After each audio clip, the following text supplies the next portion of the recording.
शंकर गुरु हरे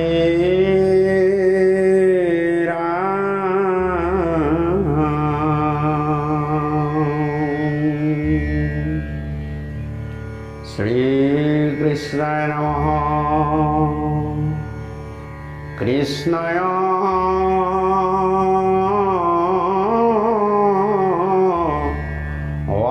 वासुदेवाय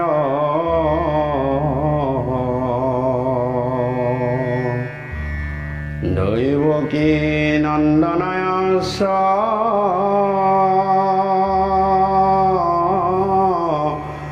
नंद गोप कुमाराय गोविंदाय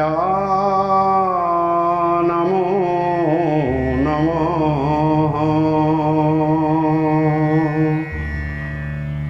नमः पंकजनाभाय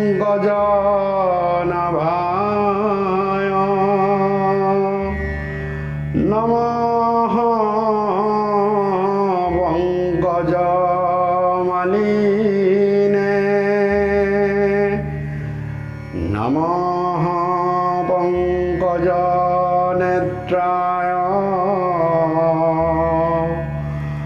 नमस्ते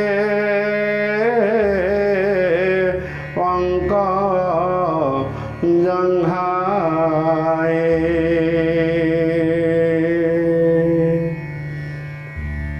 वसुदेवं सुतं कृष्णं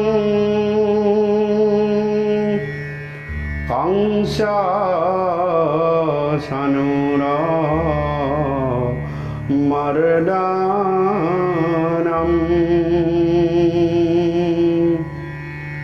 दैवकी हृदयानन्दं कृष्ण वन्दे जगद्गुरु। हरे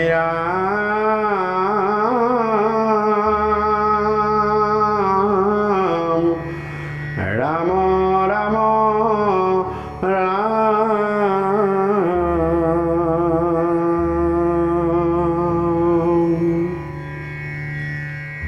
मूकं करोति वाचालं पंगुं लंघते गिरिं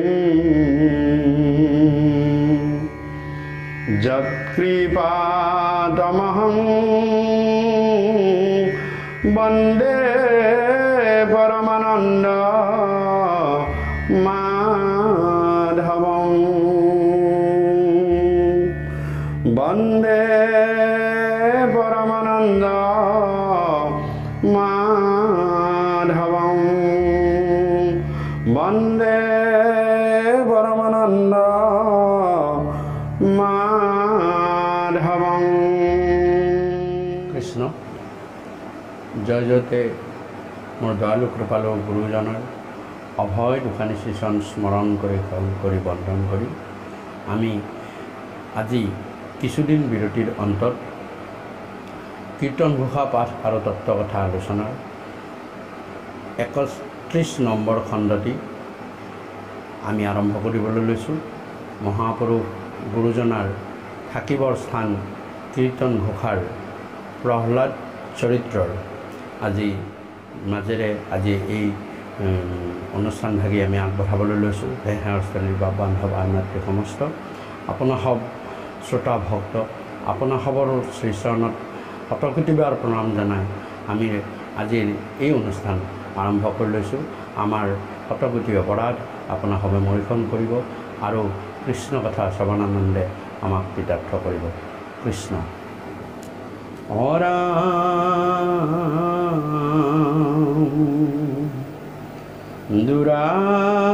দুৰাচাৰ মন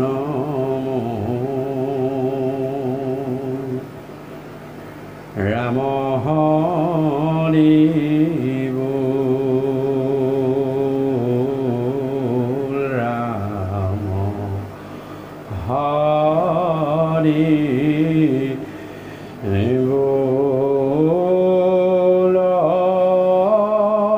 राम हरि बोल राम दुरासार मन राम हरि बोल राम हरि बोल राम हरि बोल। मोर दयालु कृपालु गुरुजनाय ঘোষাভাগীৰ মাজেৰে গুৰুজনাই আমাৰ প্ৰত্যেকৰে মনলৈ এটা বাৰ্তা পঠিয়াইছে। হে মোৰ দুৰাচাৰ চঞ্চল অস্থিৰ মন, তুমি সুস্থিৰ হোৱা আৰু সুস্থিৰ হৈ একান্তে ভগৱন্তৰ নাম গুণানুকীৰ্তন এইদৰে কৰা। মোৰ দয়ালু কৃপালু গুৰুজনাই পোনপ্ৰথমে আমাৰ মনটোক সুস্থিৰ কৰি কৃষ্ণ কথা শ্ৰৱণানন্দে আনন্দ লভিবলৈ আমাক উপদেশ দিছে আৰু ঘোষাভাগীৰ মাজেৰে গুৰুৱে লিখিছে, হে হৰি ৰাম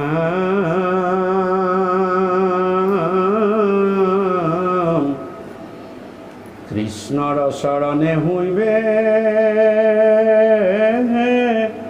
যিমতে ভগতী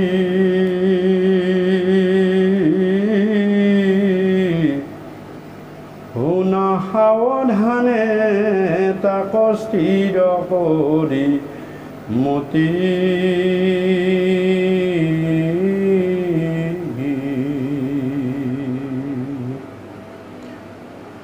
মোৰ দয়ালু কৃপালু গুৰুজনাই খুব গূঢ়াৰ্থ কথা, তত্ত্ব কথা আৰু তাত্ত্বিক উপদেশ এই ঘোষাভাগীৰ মাজেৰে আমালৈ প্ৰেৰণ কৰিছে। প্ৰহ্লাদৰ দৈত্য শিশুসকলক প্ৰতি যিখিনি উপদেশ ভক্তিতত্ত্বমূলক উপদেশ দিছে তাৰে গূঢ়াৰ্থ কথাখিনি এই ঘোষাটিৰ মাজেৰে গুৰুজনাই ইয়াত উল্লেখ কৰিছে, লগতে আমাকো এই উপদেশ ধাৰণ কৰিবলৈ কৈছে। ভক্তি প্ৰতিপাদিত শ্ৰীমদ ভাগৱত গ্ৰন্থই হওক আৰু দয়ালু কৃপালু গুৰুজনাৰ কীৰ্তন দশমেই হওক, মোৰ মহাপুৰুষ গুৰু মাধৱদেৱৰ নামঘোষা ভক্তি ৰত্নাৱলীকে আদি কৰি সমস্ত এই মহান গ্ৰন্থসমূহত ভক্তিকেই প্ৰতিপাদ্য কৰি, ভক্তিৰ বিষয়বস্তুকেই সাৰোগত কৰি, সকলো কথাৰ মাজেৰে ভক্তিৰ উদয় হোৱাৰ কথা চিন্তা কৰি এই শাস্ত্ৰসমূহত বিভিন্ন ধৰণৰ আখ্যান উপাখ্যান কাহিনী উপদেশ তত্ত্ব কথা আলোচনা কৰিছে। গতিকে ভক্তিয়েই সকলোখিনি কথাৰ মূল বস্তু। গতিকে ভক্তি আমি কেনেদৰে আচৰণ কৰিব পাৰোঁ, আমি ক'ত কেনেদৰে কি ভাগে থাকি আমি ভক্তিৰ প্ৰতি ধাবিত হ'ব পাৰোঁ, ভক্তিৰ আমি নিজৰ গালৈ, নিজৰ বাস্তৱ জীৱনলৈ আমি টানি আনিব পাৰোঁ আৰু বাস্তৱ জীৱনটো ভক্তি সাধনৰ মাজেৰে কেনেদৰে ভগৱন্তৰ কৃপাৰ পাত্ৰ হৈ এই মানৱ জীৱন সফল কৰিব পাৰোঁ, এই কথা বিভিন্ন ঠাইত বিভিন্ন প্ৰকাৰে আলোচনা কৰিছে। এই ঘোষাভাগীত প্ৰহ্লাদে দৈত্য শিশুসকলক তেওঁলোকৰ মনৰ যি সংশয়, সেই সংশয় দূৰ কৰিবলৈ গৈ ভক্ত প্ৰহ্লাদে দৈত্য শিশুসকলক কৈছে, সেই দৈত্য শিশুসকল, মই এনেদৰে নাৰদৰ মুখৰ পৰা সকলো কথা জানিছিলোঁ। আগৰ ঘোষাটিতে আমি আলোচনা কৰিছিলোঁ যে মাতৃ পাহৰিলে লভিয়া স্বামী, ঋষিৰ প্ৰসাদে সুমৰোৱা নাই। মোৰ মায়ে এই কথাখিনি যদিও শুনিছিলে, তেওঁ পুনৰাই পিতৃ যেতিয়া ঘূৰি আহিলে তপস্যাৰ পৰা, তেতিয়া পিতৃৰ লগত তেওঁ পুনৰ মায়াময় সংসাৰত নিবদ্ধ হ'ল আৰু হোৱাৰ ফলত তেওঁ নাৰদৰ এই তত্ত্ব কথাসমূহ পাহৰি গ'ল। কিন্তু মই সেই কথাখিনি পাহৰি নগ'লোঁ আৰু নোযোৱাৰ ফলত সেই কথাখিনিকেই মই তোমালোকৰ আগত প্ৰকাশ কৰিছোঁ। এই কেনেধৰণেনো ভক্তি কৰি ভগৱন্তৰ কৃপাৰ পাত্ৰ হ'ব পাৰি, এই জীৱন সফল কৰিব পাৰি, এই ভক্তি সাধনৰ কথাখিনি মই তোমালোকক ভালদৰে কৈছোঁ। তোমালোকে সুস্থিৰ মনেৰে এই কথাখিনি শুনি যোৱা। ই হৰি ৰাম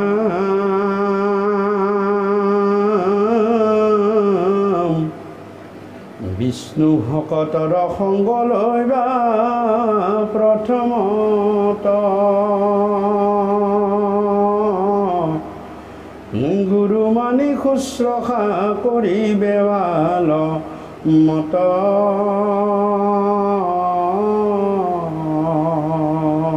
মোৰ দয়ালু কৃপালু গুৰুজনাই পোনপ্ৰথমে ভক্তি সাধনৰ প্ৰথম খোজটোকেই কৈছে যে বিষ্ণু ভকতৰ সংগ লৈব প্ৰথমত। সৎ সংগতহে ভগৱন্তৰ নাম গুণানুকীৰ্তনৰ কথা বৰ্ণনা হয়, সৎসংগতহে সজ কথা ওলায়, সৎসংগতহে মনুষ্য জীৱন সফল কৰিব পৰা সকলো ধৰণৰ কথা আলোচনা হয়। গতিকে প্ৰথম কথা হৈছে সৎসংগ। সংগ যদি সৎ হয় তেতিয়া তোমাৰ সমস্তখিনি মন শুদ্ধ হ'ব আৰু তোমাৰ ভাৱ ভক্তি আচাৰ ব্যৱহাৰ সকলোখিনি তোমাৰ সেই সৎসংগৰ লগতেই শুদ্ধ হৈ আহিব। গতিকে প্ৰথম কথা আমি সৎসংগ ধৰিব লাগিব যদি ভক্তি পথত আমি যাবলগীয়া হয়। কেতিয়াও কোনো কাৰণতেই লাভৰ কোনো কিছুমানে দেখা যায় যে আৰ্থিক লাভৰ কাৰণে, টকা পইচা পোৱাৰ কাৰণে আৰু বিভিন্ন অসৎ উপায়েৰে সহজে টকা পইচা ঘটাৰ কাৰণে সকলো আদৰ্শকে বাদ দি তেওঁ অসৎ সংগৰ সংগ লয় আৰু অসৎ সংগৰ সংগ লোৱাৰ ফলত এটা দিনত তেওঁৰ সেই অসৎ সংগৰ প্ৰতি আসক্ত হৈ সৎসংগৰ প্ৰতি বিৰক্ত হয় আৰু সৎসংগৰ প্ৰতি বিৰক্ত হৈ তেওঁ সদায় সেই অসৎ সংগৰ অসৎ কাৰ্যৰ দ্বাৰা প্ৰবৃত্ত হৈ পৰে। গতিকে সৎসংগত ল'লেহে আমি সৎ কথা, সঁচ কথা, কৃষ্ণ কথা জানিব পাৰিম, নহ'লে অসৎ সংগত কেতিয়াও এই কথা জনা নাযায়। তাৰপিছতে কৈছে সেই সৎসংগ লৈ আমি সেই সৎ ব্যক্তিসকলক বা যিজনে সজ কথা কয়, যিজনে সজ উপদেশ দিয়ে, যিজনে কৃষ্ণৰ গুণানুকীৰ্তনৰ মাজেৰে জীৱন দৰ্শন আমাক দেখুৱাই দিলে, সেইজনক প্ৰথমতে গুৰু মানি ল'ব লাগিব। আৰু তাৰপিছত কৈছে যে তেওঁলোকক গুৰু লৈ তেওঁলোকৰ পৰা সজ উপদেশ লোৱা। ৰাম লৈ উপদেশ মাধৱ কয় আৰাধিব, যতে সুকৃতি মানে কৃষ্ণতে অৰ্পিব,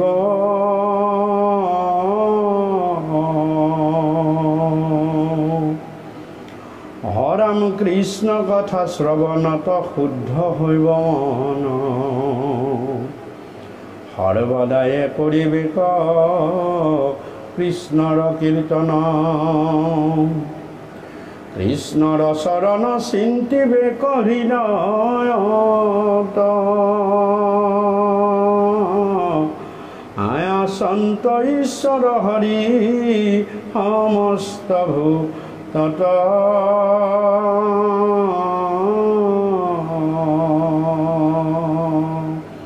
সেই সৎসংগত সজ্জন সাধুজন সন্ত মহন্তৰ পৰা সজ উপদেশ ধাৰণ কৰি ভগৱন্তৰ কৃপাত যি সুকৃতি মিলে সকলোখিনিকে ভগৱন্তৰ শ্ৰীচৰণত অৰ্পণ কৰিবলৈ ক'লে। ভগৱন্তৰ শ্ৰীচৰণত সকলো সুকৃতি যেতিয়া অৰ্পণ কৰা হয় তেতিয়া তাৰ লগতে এটা ডাঙৰ বস্তু ভগৱন্তৰ শ্ৰীচৰণত অৰ্পণ কৰা হয়, সেয়া হৈছে অহং মম ভাৱ। মই আৰু মোৰ যিটো অহং ভাৱ সেইখিনি সুকৃতিখিনিৰ লগত অৰ্পণ কৰা হয়। এই প্ৰভু তোমাৰ শ্ৰীচৰণত যি হৈছে ভাল হৈছে, সকলোখিনি তোমাৰ কৃপা হৈছে, আমি নিমিত্ত মাত্ৰ হৈহে তোমাৰ দ্বাৰা এইখিনি কাৰ্য কৰা হ'ল, তোমাৰ শ্ৰীচৰণত আমি এই সমস্তখিনি সুকৃতি সমস্তখিনি অৰ্পণ কৰিলোঁ। তেতিয়া তোমাৰ মনত কেতিয়াও অহং ভাৱ নাথাকে।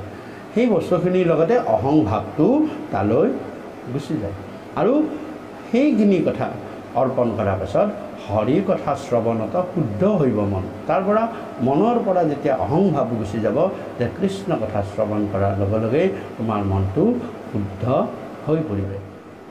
সকলোখিনি সুকৃতি ভগৱানৰ শ্ৰীচৰণত অৰ্পণ কৰি শুদ্ধ মনে ভগৱন্তৰ নাম গুণানুকীৰ্তন শ্ৰৱণ কৰিলে, কীৰ্তন কৰিলে, আৰু তেতিয়া তোমাৰ হৃদয়ত ভগৱন্ত পুৰুষে আহি বিৰাজমান হ'ব। তুমি সকলোতে ভগৱন্ত পুৰুষৰ সেই সুন্দৰ স্বৰূপ তুমি দৰ্শন কৰিবলৈ পাৰিবা। এইদৰে মোৰ দয়ালু কৃপালু গুৰুজনাই ভক্তি সাধনৰ পোনপ্ৰথমতেই আমাক 4টা পৰ্যায়ত কেনেদৰে ভক্তিৰ মাজলৈ আমি যাব পাৰোঁ, ভক্তি সাধনৰ মাজলৈ যাব পাৰোঁ, এই কথা সুন্দৰভাৱে বৰ্ণনা কৰিছোঁ। এই কথাত আমি আন এটা বিষয়টো আন এটা দিশেৰেও এইখিনি কথা চালি জাৰি চাব পাৰোঁ যে পোনপ্ৰথমে মোৰ দয়ালু কৃপালু গুৰুজনাই কৈছে যে বিষ্ণু ভকতৰ সংগ লৈব। প্ৰথমত তুমি পোনপ্ৰথমে ভক্তিমুখী হৈছা, কিন্তু বিষ্ণু ভকত চিনি পোৱাটো ইমান সহজ কথা নহয়। বাহ্যিক দৃষ্টিত কোনজন ভকত হ'ব পাৰে, কোনজন হ'ব নোৱাৰে, এই কথা তুমি কেনেদৰে গম পাবা? গতিকে বিষ্ণু ভকত চিনাটোৱেই বহুত ডাঙৰ কথা। গতিকে গুৰু মানি শুশ্ৰূষা কৰিব ভাল মত, তাৰপিছত আমিতো তেওঁক গুৰু মানিব লাগিব। তেওঁ যদি সৎগুৰু হয় তেতিয়াহে আমি সৎ উপদেশ পাম, কিন্তু তেওঁ যদি অসৎ গুৰু হয়, তেওঁ যদি স্বাৰ্থলোভী গুৰু হয়, তেওঁৰ পৰা তেতিয়া আমি ভাল উপদেশ, ভাল চিন্তা বা ভাল এটা আদৰ্শ পোৱাৰ কোনো সুচল নাথাকে। আৰু তেওঁলোকৰ পৰা আমি যে ভাল উপদেশ পাই ভগৱানক চিন্তা কৰিব পাৰিম, তাৰো এটা আমি আশা দেখি নাপাওঁ। গতিকে দেখা যায় যে আচলতে কি কৰিব লাগিব। যদি আমাৰ এনেকুৱা সন্দেহ হৈছে, তেতিয়া ইয়াতে এটা আন দিশ আমি আলোচনা কৰিম। সেইটো হৈছে পোনপ্ৰথমে কৈছে বিষ্ণু ভকতৰ সংগ লৈব। প্ৰথমে তোমাৰ যদি বাহ্যিক দৃষ্টিত কোনো সৎ সংগ সাধুজন তোমাৰ চকুত পৰা নাই, তুমি ধৰা পৰা নাই, তেতিয়াহ'লে আমি কি কৰিব লাগিব যে আমাৰ দেহটোত ভগৱন্ত পুৰুষে যি 14জন দেৱতাক আমাৰ ৰক্ষা কৰি থৈছে, সেই 14 দেৱতাক, 14 ইন্দ্ৰিয়ত থকা দেৱতাক পোনপ্ৰথমে তুমি বিষ্ণু ভকতৰ সংগ, তেওঁলোকক বিষ্ণুময়ী ভকত কৰি চিন্তন কৰি তেওঁলোক বিষ্ণুময়ী ভকত, গতিকে তেওঁলোকৰ সৎসংগত মই মোৰ দেহটো প্ৰৱৰ্তাই ৰাখিব লাগিব।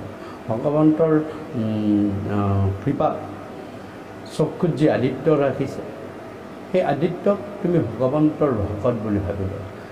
আৰু ভগৱন্তৰ ভকতে কেতিয়াও বেয়া বস্তু নেচায়। নাকত যে অশ্বিনী কুমাৰ আছে, জিভাত ঠিক যেনেদৰে অগ্নি আছে, আৰু বিভিন্ন স্থানত আমাৰ 14জন সাক্ষী হিচাপে দেৱতাক আমাক ৰাখিছে। সকলোকে প্ৰথমতে বিষ্ণু ভকত মানিব। অৰ্থাৎ বিষ্ণু ভকত মানি ল'লে বিষ্ণু ভকতৰ যি আচৰণ, সেই আচৰণবিলাক দেহৰ সেই ইন্দ্ৰিয়সমূহৰ দ্বাৰা কৰিবলৈ তুমি চেষ্টা কৰা। চেষ্টা কৰিলে দেখিবা যে তোমাৰ সেই ভকতৰ সংগত তুমি সজ উপদেশ লাভ কৰিবলৈ পাৰিছা। আৰু তেওঁলোকক গুৰু মানি তেওঁলোকক শুশ্ৰূষা কৰে। অৰ্থাৎ তেওঁলোক দেৱ মানি নহয়, গুৰু মানি বুলি কৈছে। গতিকে তেওঁলোকক গুৰু মানা, গুৰু মানি ক'বা, হে গুৰু মোক ভাল বস্তু দৰ্শন কৰাই দিয়ক, মোক সুপথ দেখাই দিয়ক, আৰু জিভাত থকা বা মুখমণ্ডলক কোৱা হওক যে হে প্ৰভু অহৰ্নিশে যাতে তুমি সেই গুৰু মোক অহৰ্নিশে যাতে ৰাম কৃষ্ণ নাম উচ্চাৰণ কৰা হওক। মই যদি ভাল এই ভগৱন্তৰ দুখানি শ্ৰীচৰণৰ যি ঘ্ৰাণ, তুলসীৰ ঘ্ৰাণ নাসিকা, মোক সেয়েহে ঘ্ৰাণিত হওক, আৰু মোৰ হস্তে যাতে হৰিৰ কৰ্ম, হৰিৰ সেৱাহে কৰিব পাৰোঁ। সেই হস্ত দুখনক তুমি হৰিৰ সেৱা কাৰ্যত লগাই দিয়া। ঠিক তেনেদৰে পদক লগাই দিয়া যে তুমি ক'লৈ যোৱা, যে মোৰ ভাল ঠাইত য'ত ভগৱন্তৰ নাম গুণানুকীৰ্তন কৰি আছে, মোক তালৈকেহে লৈ যোৱা। এনেদৰে প্ৰতিটো ইন্দ্ৰিয়ৰ ৰখীয়া যি দেৱতাসকল আছে, তেওঁলোকক বিষ্ণু ভকত মানি তেওঁলোকৰ লগত সৎসংগ কৰিবলৈ চিন্তা কৰা। আৰু এই চিন্তা কৰাৰ ফলত তোমাৰ সকলোখিনি এই ইন্দ্ৰিয়সমূহৰ দ্বাৰা যিবিলাক কাৰ্য সাধিত হৈছে তাৰে সকলো ভালখিনি খুব বা যি কৃতিত্ব তুমি হকদাৰ হৈছা এই ইন্দ্ৰিয়সমূহৰ দ্বাৰা ভাল ভাল কাৰ্যবিলাক কৰি এই সমস্তখিনি ভগৱন্তৰ শ্ৰীচৰণত অৰ্পণ কৰি দিয়া। আৰু কৰ্ণক কোৱা যে অহৰ্নিশে যাতে তুমি মোৰ কৃষ্ণ গুণ নাম শ্ৰৱণ কৰি মোৰ মনক শুদ্ধ কৰি ৰাখিব পাৰা। আৰু এনেদৰে মুখক কোৱা অহৰ্নিশে মোৰ নাম গুণানুকীৰ্তন হওক। আৰু হৃদয়ত তুমি কি কৰা যে কৃষ্ণক চিন্তন কৰা, আন কাকো চিন্তা নকৰিবা, একমাত্ৰ ভগৱানকেই চিন্তা কৰা। আৰু কাৰণ জানিবা সন্ত ঈশ্বৰ হৰি সমস্ত ভূতত, সকলো ভূততেই ঈশ্বৰ প্ৰৱৰ্তি আছে। ভূত শব্দটোৱে কৈছে যে জীৱ আৰু জড় সকলোতে আছে। গতিকে এই সকলোতে যেতিয়া আছে তুমি অন্তৰেৰে সেইখিনি কথা উপলব্ধি কৰা। গতিকে এই কথা প্ৰহ্লাদৰ মাজৰ পিছতো ক'ব। সেইকাৰণে প্ৰহ্লাদে তেওঁৰ ইন্দ্ৰিয়বিলাকক সকলোকে নিয়ন্ত্ৰণ কৰিব পাৰিছিল আৰু সকলোকে বিষ্ণু ভকত জানি তেওঁ অহৰ্নিশে সেইখিনি কাৰ্য কৰিব পাৰিছিল। আৰু সমস্ত ভূতত তেওঁ ভগৱন্ত পুৰুষক দৰ্শন কৰিব পাৰিছিল, কাৰণ তেওঁৰ ইন্দ্ৰিয়সমূহেই আছিল ভকত, তেওঁ ইন্দ্ৰিয়সমূহেই আছিল গুৰু, আৰু গুৰুৱে তেওঁক সকলোখিনি সুদৰ্শন কৰাই দিছিলে। হে হৰি ৰাম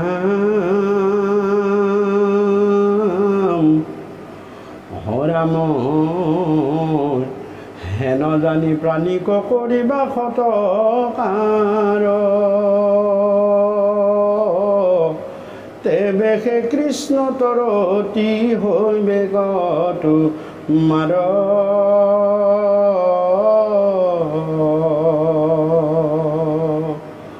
হৰাম হৰিৰ সেৱাত কৃষ্ণ নাহিকে প্ৰয়াস, আপুনি লৈবন্ত হৰি হৃদয়ত বাস।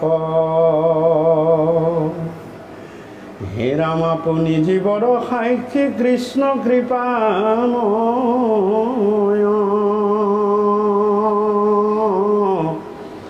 আংক এৰি সামান্য কহে দূৰা হয়।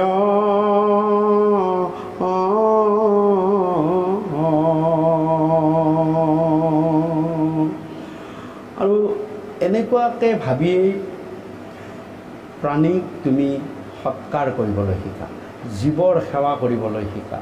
আৰু এই সেৱা কাৰ্যখিনি এইবাৰ বাহ্যিক দৃষ্টিত, আমি আভ্যন্তৰিক দৃষ্টিত আমি সমস্ত ইন্দ্ৰিয় এনেদৰে ঈশ্বৰৰ ভকত মানি সকলো গুৰু মানি ঈশ্বৰৰ ভকত সেৱক আৰু গুৰু মানি আমি যেতিয়া কাৰ্যবিলাক কৰিব যাম, তাৰপিছত এতিয়া তোমাৰ আচৰণটো বাহ্যিক দৃষ্টিলৈ গুচি আহিব। অৰ্থাৎ এইবাৰ তুমি বাহিৰত সেই কথাখিনি প্ৰকাশ কৰিব লাগিব। বাহিৰত প্ৰকাশ কৰিলেহে তোমাৰ ভক্তি তত্ত্বটো ওলাই পৰিব। যেনে কেনেকৈ কৈছে যে হেন জানি পানীক কৰিবা সৎকাৰ, সেৱা কাৰ্যৰে তুমি ভগৱন্তৰ নাম গুণানুকীৰ্তনখিনি যে কৰিছা, তোমাৰ সেৱা কাৰ্যৰে তোমাৰ ভিতৰত থকা ভক্তিৰ ভাৱটো তুমি প্ৰকট কৰি দিয়া। আৰু মোৰ দয়ালু কৃপালু গুৰু দুজনাৰ এয়া মহান আদৰ্শ যে গুৰু সেৱা, ভকত সেৱা, নামৰ সেৱা, দেৱৰ সেৱা কৰিব লাগে। আৰু কৰিলে জীৱই ভগৱন্তৰ পৰম কৃপাৰ পাত্ৰ হয়। আৰু তেওঁক এটা সুদীৰ্ঘ জীৱন তেওঁ ভগৱন্তই কৃপা কৰে। গতিকে যিমান পাৰি গুৰু সেৱা কৰিব লাগে, যিমান পাৰি ভকতৰ সেৱা কৰিব লাগে, যিমান পাৰি সাধু সন্ত মহন্তৰ সেৱা কৰিব লাগে। এই সেৱা কৰাৰ ফলত তুমি সৰু হৈ নোযোৱা, বৰঞ্চ ভগৱন্তৰ দৃষ্টিত তুমি ডাঙৰ হ'লা। আৰু ভগৱন্তই কৈছে যে মোৰ সেৱক ভকতক অহৰ্নিশে ৰক্ষা কৰি থকাটোৱে মোৰ দায়িত্ব, লগতে কৰ্তব্য। গতিকে এনেদৰে গুৰু ভকতৰ সেৱা কৰাৰ মাজত তোমাৰ যেতিয়া কৰ্মৰ দ্বাৰা ভক্তি প্ৰকাশ হ'ব, তেতিয়া তোমাক হৃদয়ত ভগৱন্ত পুৰুষ আহি থিতাপি ল'ব। কাৰণ তোমাৰ অভ্যন্তৰীণ ভিতৰভাগ ভগৱন্তৰ নাম গুণানুকীৰ্তনে শুদ্ধ কৰিব। আৰু বাহিৰতো তোমাৰ ভক্তি কৰ্ম বা ভক্তি ধৰ্মৰ কথা তোমাৰ বেকত হ'ব, আৰু তেতিয়া তোমাৰ হৃদয়ত ভগৱন্ত পুৰুষে বাস ল'ব। ভগৱন্ত পুৰুষৰ হৰিৰ সেৱাত কিছু নাহিকে প্ৰয়াস ভগৱন্ত পুৰুষৰ সেৱা কৰাত কোনো প্ৰয়াস বা কষ্ট একো নাই মাথো ভকতক গুৰু সাধু সন্ত মহন্তসকলক সেৱা কৰি যোৱা আৰু তেওঁলোকৰ সেই সেৱাৰ কাৰ্যৰ দ্বাৰা তোমাৰ এটাই লাভ হ'ব সেয়া হৈছে ভগৱন্তক তুমি হৃদয়ত উপলব্ধি কৰিব পাৰিবা আৰু ভগৱন্ত পুৰুষে তেতিয়া তোমাৰ সেই সেৱা কাৰ্যত সন্তুষ্ট হৈ নিজে আহি তোমাৰ হৃদয়ত বাস ল'ব গতিকে দেখা যায় যে আমি ভগৱন্তক বিচাৰি দূৰ দূৰণিলৈ কায় কষ্ট কৰি ব্ৰত কষ্ট কৰি আমি লাভ নাই আমি কি কৰিব লাগিব যে ভকতি সেৱা ধৰ্মৰ মাজেৰে ভগৱন্তৰ নাম গুণানুকীৰ্তন শ্ৰৱণ কীৰ্তন কৰিলে আমাৰ ভগৱন্ত পুৰুষে আহি হৃদয়ত স্থান দিব ভগৱন্ত পুৰুষে এইবাৰ কলিযুগত কাকো দৰ্শন বাহ্যিক দৃষ্টিত কাকো দৰ্শন নিদিয়ে কিন্তু সহজে হৃদয়ত উপলব্ধ হয় সহজে হয় গতিকে আপুনি লৈবন্ত হৰি হৃদয়ত বাস আপুনি লৈবন্ত হৰি হৃদয়ত বাস গতিকে আগতে বহুত তপ কৰিব লাগিছিল হোম যাগ যজ্ঞ পূজা কৰিব লাগিছিল আৰু তেতিয়া ভগৱন্ত সন্তুষ্ট হৈ দৰ্শন দিছিল কিন্তু এতিয়া কলিযুগত সেয়া দৰ্শন নহয় হৃদয়ত বাস কৰিব হৃদয়ত বাস কৰা মানে হৃদয়ত তেওঁ থাকি যাব তেওঁ ক'তো নাযায় আৰু ভকতৰ হিয়াৰি যাবকে নোৱাৰি হৰি বান্ধি আছে প্ৰেম নামৰ জৰি গতিকে এই কথা চৰিত পুথিটো আছে যে ভকতৰ হিয়াৰি ভগৱন্ত পুৰুষ ক'তো যাব নোৱাৰে ও ভকতৰ হিয়াৰি যাবকে নোৱাৰে হৰি হৰাম বান্ধি আছে প্ৰেম নামৰ জৰি হে ৰাম ৰাম গতিকে ভগৱন্ত পুৰুষ বাস কৰিব আৰু এইদৰে ভক্তিৰ কেনেদৰে আমি সাধন কৰিব পাৰোঁ এই কথা দয়ালু কৃপালু গুৰুজনাই প্ৰহ্লাদ বৈষ্ণৱ প্ৰহ্লাদৰ মাজেৰে দৈত্য শিশুসকলৰ আগত এই কথা সুন্দৰভাৱে প্ৰকাশ কৰি ৰাম নলাগে ভক্তিত দেৱ দ্বিজ ঋষি হুইবে নলাগে সবৃত শাস্ত্ৰ বিষ্ট ৰজা নিবে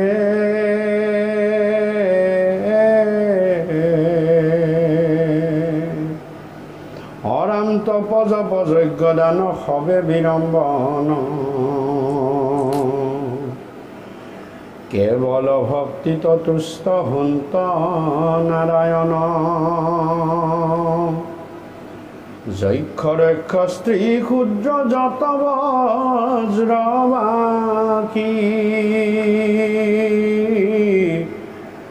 প্ৰক্ষিমিক বিষ্ণু বৈলা কৃষ্ণ কয় পাখি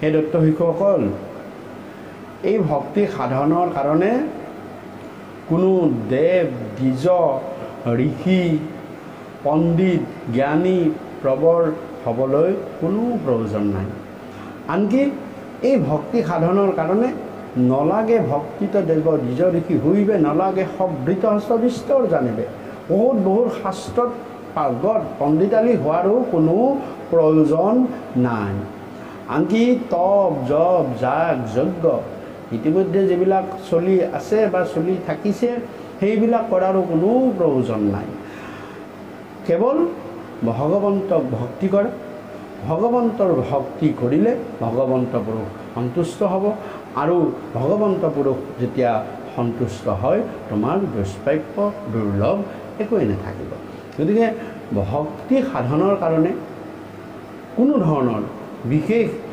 ডাঙৰ অনুষ্ঠান কোনো বয়বহুল্য অনুষ্ঠান কোনো আড়ম্বৰপূৰ্ণ অনুষ্ঠানৰ কোনো প্ৰয়োজন নাই ভক্তি হৈছে হৃদয়ৰ বস্তু হৃদয়ৰ মাজেৰে ভগৱন্ত পুৰুষক হৃদয়ত ধাৰণা কৰি লৈ গুৰু সেৱা, নাম সেৱা, ভকত সেৱা, আতিথ্য সেৱা, জীৱৰ সেৱা কৰি যোৱা, তেতিয়া তোমাৰ হৃদয়ত ভক্তি উদয় হ'ব। যাৰ হৃদয়ত ভক্তি নাই তেওঁ কেতিয়াও গুৰু সেৱা কৰিব নোৱাৰে। অৰ্থাৎ আমি গুৰু মানে এইটোকেই নুবুজিম যে মই তাত শৰণ ল'লোঁ, মই দীক্ষা ল'লোঁ, মই য'ত শিক্ষা ল'লোঁ সেইজনে মোৰ গুৰু। আচলতে ভাগৱত গ্ৰন্থই কৈছে যে প্ৰথম গুৰুৱে হৈছে পিতৃ। তুমি প্ৰথম গৃহস্থখনত যি গুৰু সেয়া হৈছে পিতৃ। পিতৃক ভক্তি কৰিব পাৰিলেহে তুমি স্কুলত গৈ শিক্ষাগুৰুক ভক্তি কৰিব পাৰিবা। শিক্ষাগুৰুক ভক্তি কৰিব পাৰিলেহে তুমি সমাজত গৈ জ্যেষ্ঠ শ্ৰেষ্ঠজনক ভক্তি কৰিব পাৰিবা। সমাজত যেতিয়া জ্যেষ্ঠ শ্ৰেষ্ঠজনক তুমি ভক্তি কৰিবা, তেতিয়াহে তুমি দীক্ষাগুৰু বা যিজনে তোমাক নাম বস্তু দি এই মানৱী জীৱনটো সফল কৰিবলৈ আগবাঢ়ি আহিছে বা যাৰ পৰা পাইছা, সেই গুৰুক ভক্তি কৰিব পাৰিবা। আৰু সেই গুৰুক ভক্তি কৰিব পাৰিলেহে মোৰ দয়ালু কৃপালু জগতগুৰু শ্ৰীমন্ত শংকৰ গুৰুজনাও তেতিয়া সন্তুষ্ট হ'ব। আৰু গুৰু যেতিয়া সন্তুষ্ট হ'ব, তেতিয়াহে তুমি পৰম গুৰুৰ ওচৰ পাবা। এই গোটেই এই যিটো লিংক বা যিটো এইটো বন্ধন, এই বন্ধনত এটা যদিও তাৰ মাজত ভ্ৰষ্ট হৈ যায়, তেতিয়া তোমাৰ কেতিয়াও জীৱন সফল কৰিব নোৱাৰা। গতিকে ভক্তি সাধনৰ প্ৰথম ঠাইখনেই হৈছে আমাৰ গৃহ, আৰু তাত আমাৰ পিতৃ মাতৃ গুৰু হিচাপে থাকে। তাৰপিছত শিক্ষা অনুষ্ঠান, তাৰপিছত সামাজিক অনুষ্ঠান, তাৰপিছত আধ্যাত্মিক অনুষ্ঠান, আৰু এইদৰে ভগৱন্তৰ শ্ৰীচৰণত, পৰম গুৰুৰ শ্ৰীচৰণত আমি ভক্তি কৰিব পাৰোঁ। গতিকে ভক্তি সাধনৰ কাৰণে কোনো ধৰণৰ বিশেষ তপ জপ যাগ যজ্ঞ এইবিলাকৰ কোনো প্ৰয়োজন নাই। মাথো ভক্তি সাধনৰ মাজেৰে ভগৱন্তৰ নাম গুণানুকীৰ্তন কীৰ্তন শ্ৰৱণ কীৰ্তন কৰিলে তুমি ভগৱন্তৰ ভক্তি সাধন হয়, আৰু তেতিয়াই তোমাক ভগৱন্ত পুৰুষে পৰম কৃপাৰ পাত্ৰ হয়। তাৰ উদাহৰণ দি মোৰ গুৰুজনাই কৈছে যে যক্ষ দক্ষ স্ত্ৰী ক্ষুদ্ৰ যত বজ্ৰবাসী, পক্ষী মৃগ বিষ্ণু ভৈলা কৃষ্ণ কৌশী। যে যক্ষ যিমান আছে, ৰক্ষ যিমান আছে, স্ত্ৰী ক্ষুদ্ৰ আৰু যত বজ্ৰবাসীবিলাক, যে যক্ষও ভগৱন্তক ভক্তি কৰি তেওঁ বিষ্ণু হৈছে। ঠিক তেনেদৰে ৰক্ষ মানে ৰাক্ষসসকল, ৰাক্ষসো ভগৱন্তক সাধনা কৰি ভক্তি কৰি তেওঁলোক বিষ্ণু স্বৰূপ পাই গৈছে। ক্ষুদ্ৰ আছে, কোনোবা যদি নিঃকুলীয়া হীনকুলীয়া জাতি আছে, তেওঁ ভগৱন্তক ভক্তিৰ মাজেৰে তেওঁ বিষ্ণু স্বৰূপ লাভ কৰিছে। আনকি ব্ৰজবাসীসকল, যিসকলে সেই সময়ত বনত গৰু চৰাই তেওঁলোকে জীৱন ধাৰণ কৰিছিল বা বনতে আছিল, বনাচাৰী আছিল, তেওঁলোকেও ভগৱন্তক ভক্তি কৰি পৰম কৃপাৰ পাত্ৰ হৈ তেওঁলোক বিষ্ণু স্বৰূপ অৰ্থাৎ ভগৱন্তৰ কৃপাৰ পাত্ৰ ভগৱন্তৰ স্বৰূপ লাভ কৰিছে। গতিকে সেই দৈত্য শিশুসকল, তোমালোকে কেতিয়াও হীনমান্যতাত নুভুগিবা যে আমি দেখোন দৈত্য, আমাৰ আচৰণ এনেকুৱা, আমাৰ আচৰণ তেনেকুৱা, আমাৰ মাজেৰে ভক্তি সাধন কৰিলে জানো ভগৱন্তই তুষ্ট হ'ব? সেইটো কথা নহয়। তুমি যিয়েই নোহোৱা, তোমাক নিশ্চয় ভগৱন্তৰ কৃপা কৰিব আৰু তোমালোকক এই জীৱন তোমালোকৰ সফল কৰিব।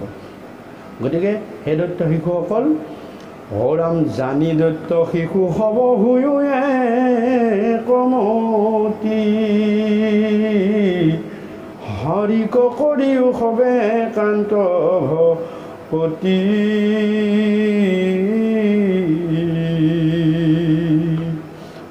এহি মাত্ৰ মহাপুৰুষাৰ্থ পুৰুষৰ, শ্ৰৱণ কীৰ্তন কৰিবেক নিৰন্তৰ।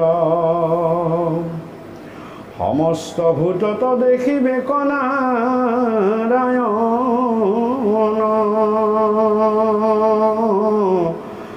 আতপৰে আন ধৰ্ম হবে বিৰম বন।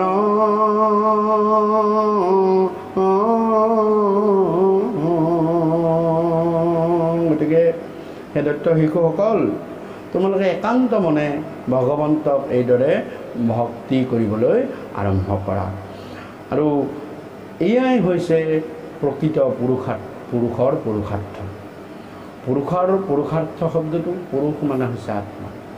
এই আত্মাই পুৰুষাৰ্থ যে 4 পুৰুষাৰ্থ আছে, আমি 4 পুৰুষাৰ্থৰ কথা প্ৰায় আলোচনা কৰোঁ, ধৰ্ম, অৰ্থ, কাম, মোক্ষ। কিন্তু পুৰুষৰ পুৰুষাৰ্থ মানে আমি এইটো নুবুজিম যে পুৰুষ মানে মতা মানুহক কৈছে। ইয়াত কৈছে পুৰুষ মানে হৈছে আত্মা। আৰু এই আত্মাৰ প্ৰকৃত অৰ্থ, আত্মা যে আহি আমি মনুষ্য জীৱন লাভ কৰিছোঁ এটা আত্মালৈ, আৰু এই মনুষ্য জীৱনটো প্ৰকৃত অৰ্থটো কি, পুৰুষৰ পুৰুষাৰ্থ অৰ্থটো কি, যে এই আত্মাৰ প্ৰথমতে ধৰ্ম, যে আত্মাৰ ধৰ্ম কি, যে আত্মাৰ ধৰ্ম হৈছে পৰমাত্মাৰ প্ৰতি সদায় স্মৰণ কৰা, পৰমাত্মাৰ লগত সংযোজিত হৈ থকা আৰু পৰমাত্মাৰ কৃপাৰ পাত্ৰ হৈ এই জীৱন সফল কৰা, এয়া হৈছে আত্মাৰ ধৰ্ম। এই পুৰুষৰ প্ৰথম পুৰুষাৰ্থ হৈছে আত্মাৰ লগত পৰমাত্মাৰ সংযোগ ঘটাই থকা আৰু ভক্তিৰ মাজেৰে আত্মাৰ লগত পৰমাত্মাৰ সংযোগ ঘটাব পাৰি। এই ভক্তি সাধনৰ প্ৰথম পথটো শ্ৰৱণ আৰু কীৰ্তন। গতিকে শ্ৰৱণ কীৰ্তনৰ মাজেৰে আমি প্ৰথম পুৰুষৰ পুৰুষাৰ্থ, প্ৰথম ধৰ্মটো আমি সাধন কৰিব পাৰোঁ। দ্বিতীয় হৈছে ধৰ্ম অৰ্থ, যে পুৰুষৰ পুৰুষাৰ্থ কি, দ্বিতীয় অৰ্থটো হৈছে যে অৰ্থ, যে আত্মাৰ যে আমি আত্মাটো পালোঁ, আত্মা পাই এই আত্মাটোৱে এটা আৱৰি ৰখা এটা শৰীৰ পালোঁ। এই শৰীৰ, এই জীৱন, এই আত্মাটোৰ যে এটা জীৱ ভগৱন্ত পুৰুষৰ পৰমাত্মাৰ পৰা যে এটা খণ্ড অংশটি, ক্ষুদ্ৰ অংশ এটা সেয়া আমি পালোঁ, আৰু সেই পাই এটা আমি জীৱন পালোঁ। সেই জীৱনটোৰ অৰ্থটো কি, যে এই জীৱনৰ অৰ্থ হৈছে যে তুমি যাৰ পৰা আহিছিলা তেওঁৰ গুণসমূহ তোমাৰ আত্মাত প্ৰতিফলন কৰা। ভগৱন্ত পুৰুষৰ আনন্দস্বৰূপ এটা বিশেষ গুণ, তেওঁ সৎচিদ আনন্দ বুলি কোৱা হয়। গতিকে সৎচিদ আনন্দ, ইয়াত সৎ মানে সত্য, আৰু চিদ মানে হৈছে জ্ঞান, আৰু আনন্দ যিটো আমি অনুভূতি কৰোঁ। গতিকে এই 3টা বস্তু আমি সৎ, চিদ, যি চিৰসত্য চিৰশাশ্বত, এই সৎ বস্তুটো চিদ জ্ঞানৰ মাজেৰে আনন্দ দিব পৰা যিটো স্বৰূপ, তাকে কৈছে সচ্চিদানন্দ। গতিকে 2 নম্বৰ অৰ্থ হ'ল আমি জীৱনত আনন্দ উপলব্ধি কৰিব লাগে। আৰু কেনেকৈ আনন্দ উপলব্ধি কৰিম, যে একমাত্ৰ ভগৱন্তৰ নাম গুণানুকীৰ্তনৰ মাজেৰে আমি আনন্দ উপলব্ধি কৰিব পাৰোঁ। সেয়া হৈছে পৰমানন্দ। নিৰ্গুণ কৃষ্ণৰ গুণকা গায়া পৰমানন্দ পাইবা তেজি মাই। গতিকে নিৰ্গুণ কৃষ্ণৰ গুণ গালে আমি পৰমানন্দ উপলব্ধি কৰিব পাৰোঁ। আৰু এয়া হৈছে আমাৰ জীৱনৰ মানৱ জীৱন লাভ কৰাৰ সেই পৰম পুৰুষৰ পৰা পুৰুষে যি জীৱন লাভ কৰিলে সেই তাৰে অৰ্থ। আৰু ধৰ্ম অৰ্থ কাম, তোমাৰ কামনা হ'ব লাগে সেই পৰমেশ্বৰ পৰম পুৰুষ ভগৱন্ত তোমাৰ কৃপাত এই মনুষ্য জীৱন লাভ কৰিছোঁ। গতিকে এই মনুষ্য জীৱন যাতে মই সফল কৰিব পাৰোঁ, এয়া মোৰ কামনা। মই মনুষ্য জীৱন হৈ পশুতুল্য হৈ ইয়াত থাকিব নিবিচাৰোঁ। মই মনুষ্য জীৱন লৈ মনুষ্য কৰ্ম কৰিব বিচাৰোঁ আৰু মনুষ্য জীৱন সফল কৰিব বিচাৰোঁ। ৰামৰ নামত শৰণ ল'লোঁ, মানৱী জনম সফল কৰিলোঁ। বিভিন্ন ঠাইত মোৰ দয়াল কৃপালু গুৰুদেও জনাই এই মনুষ্য জীৱন কেনেদৰে সফল কৰিব পাৰি তাৰ উপদেশ আমাক আগবঢ়াইছে। আৰু ধৰ্ম অৰ্থ কাম মুখ্য, আৰু এই গোটেইখিনি কৰাৰ পাছত তুমি মুখ্যৰ প্ৰতি যে মুক্তি, মই এতিয়া কেনেদৰে ভগৱন্তৰ কৃপাৰ পাত্ৰ হৈ মুখ্যৰ ফালেলৈ যাব পাৰোঁ। গতিকে মনুষ্য জীৱনলৈ তুমি ভোগ কৰিলা, ভোগত মত্ত হৈ নাথাকি তুমি মুখ্যৰ ফাললৈ যাবলৈ চেষ্টা কৰা। গতিকে এনেদৰে মহাপুৰুষাৰ্থ পুৰুষৰ, এই মহাপুৰুষাৰ্থ, আৰু সেয়া হৈছে আত্মাৰ প্ৰকৃত চেষ্টা। আত্মাই এইখিনি অৰ্থ লাভ কৰিবলৈ, পুৰুষৰ পুৰুষাৰ্থ লাভ কৰিবলৈ চেষ্টা কৰিব লাগে। আৰু ভগৱন্তৰ নাম গুণানুকীৰ্তন সততে স্মৰণ কৰিব লাগে। শ্ৰৱণ কৰিব লাগে, কীৰ্তন কৰিব লাগে। ভগৱন্ত পুৰুষক সমস্ত ভূততে দৰ্শন পাব লাগে আৰু আতকৈ বেলেগ ধৰ্ম আৰু নাই। এই ধৰ্মৰ, এই কৰ্মৰ, এই ভকতি সাধনৰ মাজেৰেহে তুমি ভগৱন্তৰ পৰম কৃপাৰ পাত্ৰ হ'ব পাৰিবা। নহ'লে তুমি ওৰাম হেন শুনি নিৰন্তৰে দৈত্য শিশুগণ প্ৰহ্লাদৰ উপদেশে ভেদিলে ক মন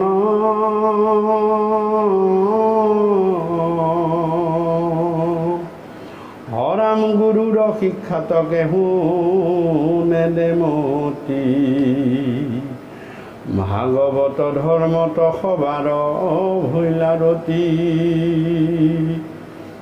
হে ৰাম শুনে কৃষ্ণ কথা কমনত চিন্তে হৰি হে ৰাম নাম গাৱে বাৱে বজাৱে চা হৰি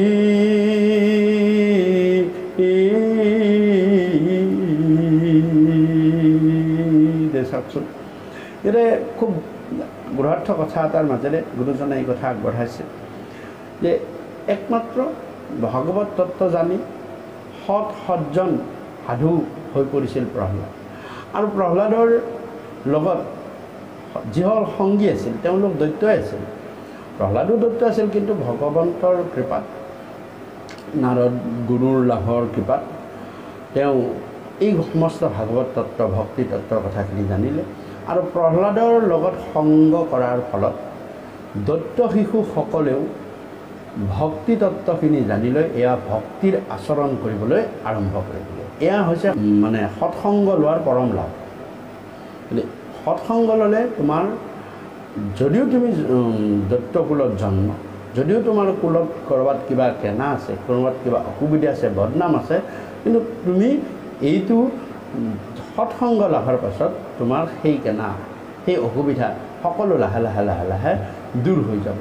আৰু দূৰ হৈ তুমি সেই সৎসংগজনৰ উপদেশ আৰ্হি পৰামৰ্শ মতে তোমাৰ হৃদয়ত যেতিয়া এই কথাবিলাক সৎসংগৰ সজ উপদেশবিলাক সোমাই যাব, তেতিয়া তোমাৰ আচৰণবিলাকো বদলি গুচি যাব। প্ৰহ্লাদৰ এই ভাগৱত তত্ত্বৰ আদৰ্শৰ উপদেশখিনিৰ পৰা দৈত্য শিশুসকলে এতিয়া দৈত্যৰ আচৰণ কৰিবলৈ বাদ দিলে, বাদ দি ভক্তি তত্ত্বৰ আচৰণ কৰিবলৈ আগবাঢ়ি গ'ল। আমি গতিকে সৎসংগ লোৱাৰ এই এটা প্ৰধান লাভ, তোমাৰ যি আচৰণ, জীৱনৰ যি দৈনন্দিন আচৰণ, সেইবিলাকো প্ৰথমে চেঞ্জ কৰি লয়। চেঞ্জ কৰি লৈ তাৰ পৰা তোমাক ভক্তিৰ মাজলৈ টানি লৈ যায়। ঠিক তেনেদৰে দৈত্য শিশুসকলে প্ৰহ্লাদৰ পৰা এইখিনি কথা জানিলে, আৰু জনাৰ পিছত তেওঁলোকে গুৰুৰ অভিজ্ঞতা আৰু গেহনুদামতি তেওঁলোকে বুজি পালে যে গুৰুৰ যি বামনৰ শাস্ত্ৰ শিকাই আছে, এইবিলাক প্ৰকৃততে ভাল কথা নহয়। আচলতে প্ৰহ্লাদে কোৱা কথাখিনিহে আচল কথা। সেইখিনি কথাৰ মাজেৰেহে আমাৰ জীৱনবিলাক আমি সফল কৰিব পাৰিম। ভাগৱত ধৰ্মটো সবাৰ ভৈলৰতী। ভাগৱত ধৰ্মটো কি? ভাগৱত ধৰ্ম ইয়াতো কৈছে যে কৰিও কুমাৰ কালে ভাগৱত ধৰ্ম, ইয়াত আকৌ পুনৰ কৈছে যে ভাগৱত ধৰ্মটো সবাৰ ভৈলৰতী। ভাগৱত ধৰ্মৰ এটাই থিম, সেয়া হৈছে ভক্তি। ভাগৱত ধৰ্ম মানে ভক্তি ধৰ্ম। তুমি ভক্তি সাধন কৰিবলৈ শিকা। দৈত্য শিশুসকলে ভক্তি কৰিবলৈ শিকিলে প্ৰথমতে, অৰ্থাৎ তেওঁলোকে কোনো ধৰণৰ বেলেগ আচৰণ কৰা নাই বা তাৰ কোনো এটা বিৰুদ্ধাচৰণো কৰা নাই, কৰি যে ভক্তি কৰিবলৈ শিকিলে। ভক্তি কৰিবলৈ কেনেদৰে শিকিলে? যে কোনে কৃষ্ণ কথা মনত চিন্তে হৰি, প্ৰহ্লাদৰ মুখৰ পৰা কৃষ্ণ কথা শুনে আৰু সেই কথা হৃদয়ত তেওঁলোকে ধৰি লয়, মনত চিন্তা কৰে, আৰু লগতে লগ লাগি এতিয়া শ্ৰৱণ কৰিলে, শ্ৰৱণ কৰি হৃদয়ত উপলব্ধি কৰিলে, আৰু উপলব্ধি কৰি এতিয়া কীৰ্তন কৰিবলৈ ধৰিছে। কেনেদৰে? ৰাম নাম গাৱে সবে বজাৱে চাকৰি। চাওকচোন, এই দৈত্য শিশুসকলৰ মাজেৰে সেই আদি দৈত্য হিৰণ্যকশিপুৰ পুত্ৰ প্ৰহ্লাদ, সেই আদি দৈত্য হিৰণ্যকশিপুৰ পুত্ৰ প্ৰহ্লাদেই এই দৈত্য শিশুসকলক ভক্তি তত্ত্ব দিয়াই দিলে, অৰ্থাৎ ভক্তি সাধনৰ মাজলৈ আনিবলৈ ধৰিলে, চাপৰি বজাবলৈ শিকালে, কৰ জোৰ কৰিবলৈ শিকালে, হাত দুখন জোৰ কৰিবলৈ শিকালে। হাত দুখন জোৰ কৰা এনেকুৱা কৰ্ম কৰা যাতে আনৰ হাত কেতিয়াও দাং নাখায়। হাত যাতে তোমাৰ কৰ্ম যাতে তোমাক আনৰ হাত দুখন জোৰহে খুৱায়। গতিকে প্ৰহ্লাদে কি কৰিলে যে এনেকুৱাকৈ ভাগৱত ধৰ্মৰ কথাখিনি শিকালে, ভক্তি তত্ত্বৰ কথাখিনি শিকালে, তেওঁলোকে হাত জোৰ কৰিবলৈ বাধ্য হৈ গ'ল। হাত জোৰ কৰা চাপৰি ধৰা, চাপৰি ধৰিলে হাত জোৰ হয়। আৰু এনেও আচৰণত হাত জোৰ কৰিলে আমাৰ বিনম্ৰতা ভাৱটো প্ৰকাশ হয়। আৰু এনেকুৱা ধৰণৰ আচৰণ দেখি সন্ধামৰ্কৰ বহুত খং উঠিল যে শিকাইছোঁ কি আৰু ল'ৰাসকলে দেখোন কেনেকুৱা আচৰণ কৰিব ধৰিব। প্ৰথমতে ভাবিছিলোঁ প্ৰহ্লাদৰ বেলেগ ল'ৰাই প্ৰহ্লাদক এই ভক্তি তত্ত্বৰ কথা শিকাইছে, বিষ্ণু ভক্তিৰ কথা শিকাইছে, কিন্তু নহয়, প্ৰকৃততে সেনেকুৱা নহয়। প্ৰহ্লাদেহে দেখোন আন ল'ৰাবিলাকক শিকাই সকলোকে ভাগৱত ভক্তিমুখী কৰিলে। ভাগৱতৰ ধৰ্মৰ কথা ক'বলৈ ধৰিলে, বিষ্ণু ভক্তিৰ কথা ক'ব ধৰিলে, জীৱৰ সেৱাৰ কথা ক'ব ধৰিলে, গুৰু সেৱাৰ কথা ক'ব ধৰিলে। আৰু তেওঁলোকৰ আচৰণত বহুতো পৰিৱৰ্তন আনালে। গতিকে তাকে দেখি গুৰু সন্ধামৰ্কৰো বহুত খং উঠিল আৰু সকলোকে আনি তেওঁলোকে শাস্তি দিয়াবলৈ ধৰিলে। শাস্তি দিওঁতে তেওঁলোকৰ মুখেৰেনো কি ওলাল? তেওঁলোকৰ মুখেৰে আঁহ উখ নোলাল। দৈত্য শিশুসকলৰ মুখেৰে আঁহ উখ নোলাল। আৰু দৈত্য শিশুসকলে সন্ধামৰ্কৰ প্ৰতি কোধো নকৰি কি কৰিবলৈ ধৰিলে? হৰাম দেখি কোধে সন্ধামৰ্কে দণ্ডে কৰে আনি, তথাপি এটা সপাৰে বোলে ৰাম বাণী।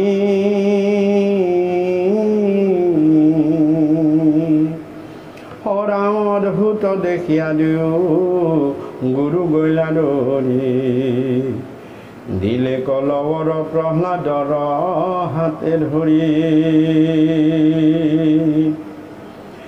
হেৰাম প্ৰজাত বিনামে তজু পুত্ৰ ভৈল নষ্ট, আন হব শিশুক কৰিলে সবে ভ্ৰষ্ট।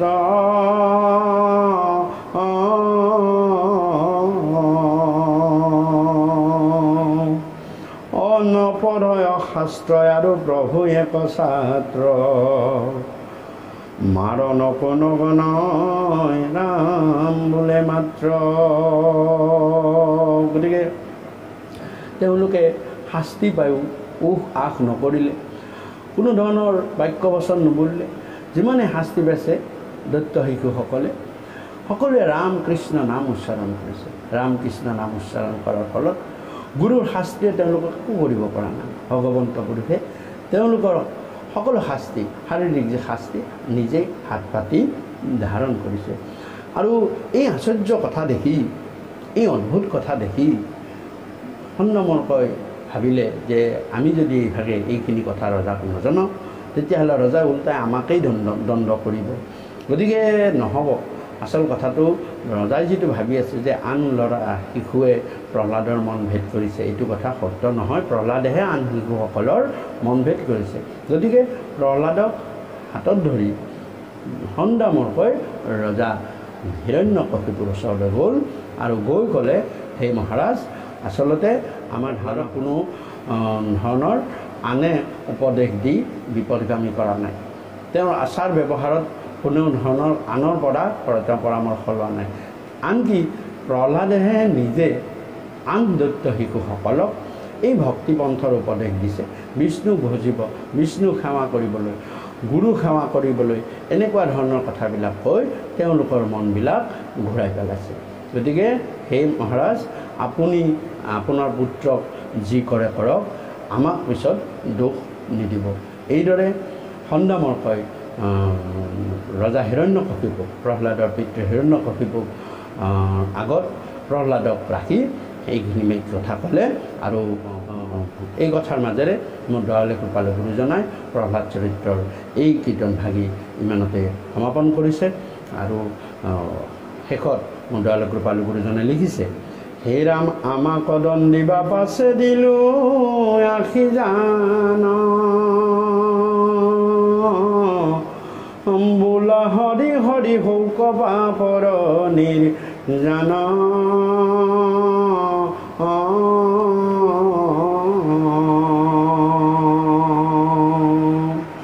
আৰু সেই মহাৰাজ পিছলৈতো তুমি আমাকে দুখ দিবা গতিকে এই সকলো কথা আমি আপোনাক জনালোঁ ইয়াৰ পাছত আপুনি কি ধৰণে কি ব্যৱস্থা লয় আপুনি লওক এইদৰে সন্দামৰ কয় হিৰণ্যকশিপুৰ আগত এই সমস্তখিনি কথা বৰ্ণনা কৰিলে আৰু মোৰ দয়ালু কৃপালু গুৰুজনাই এইদৰে প্ৰহ্লাদ চৰিত্ৰৰ 15 নম্বৰ কীৰ্তন ভাগি ইমানতে সমাপন কৰিছে আৰু ইয়াৰ লগে লগে আমাৰ কীৰ্তন ঘোষা পাঠ আৰু তত্ত্ব কথা আলোচনাৰ আমাৰ 31 নম্বৰ খণ্ডটি ইমানতে সমাপন হৈছে সেয়েহে স্থলী বাপ বান্ধৱ আইমাতৃ সমস্ত আমি এইখিনি কথা পাঠ বিশ্লেষণ আলাপ আলোচনা কৰোঁতে আমাৰ অনেক কিছু ভুল ভ্ৰান্তি দুখ অপৰাধ ভস্বদীৰ্ঘ হাতোটা বাক্য বচনে অনেক ধৰণৰ অপৰাধ হ'ব পাৰে আমাৰ কথা বা আলোচনাই আনৰ মনত কৰবাত আঘাত দিব পাৰে সেইখিনি আপোনাৰ সবে নিষ্পণে মনিষণ কৰিব কৃষ্ণ কথা অমৃত হেন জানি আনন্দ চিত্তে শ্ৰৱণ কৰি আমাক কৃতাৰ্থ কৰিব আমাৰ আজিৰ এই অংশটি ইমানতে সমাপন কৰি আপোনাৰ সবৰ শ্ৰীচৰণত পুনৰ সেৱা ভাগি জনাই আজিৰ এই অংশটি ইমানতেই সমাপন কৰিম কৃষ্ণ কৃষ্ণ